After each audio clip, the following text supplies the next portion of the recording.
2280, 2280, 2280। ওকে, কেমন লাগছে কালেকশন গুলো একটু কমেন্ট করে জানাও। লাইভটা কিন্তু প্রত্যেকে শেয়ার করো, শেয়ারের ওপরেই কিন্তু রয়েছে free delivery all over India 500 টাকার উপরের প্রোডাক্টে। ওকে, তো শেয়ার করতে ভুলো না।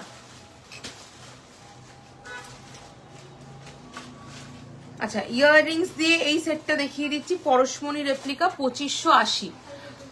তোর মতো থাকলে দেখাবে, আমার মতো কি বলছো বলো তো, কি থাকলে নোসপিন, আমারটা তো এটা সে রয়েছে, ডায়মন্ড রয়েছে, এরকম স্টোন দেওয়া এই মুহূর্তে পাবে না গো আমার কাছে। চলো, এটা চলে যাচ্ছে 2580, 2580, 2580। আমি মানে বলতে চাইছি পিয়ার্সিংও পাবে, ফলসও পাবে, সেটাই বলতে চেয়েছি। 2580, 2580। ওকে, 2580। চলো নেক্সট হচ্ছে গিয়ে দেখাচ্ছি 1850, 1850। ইয়াররিংস এর দাম যাচ্ছে 1799।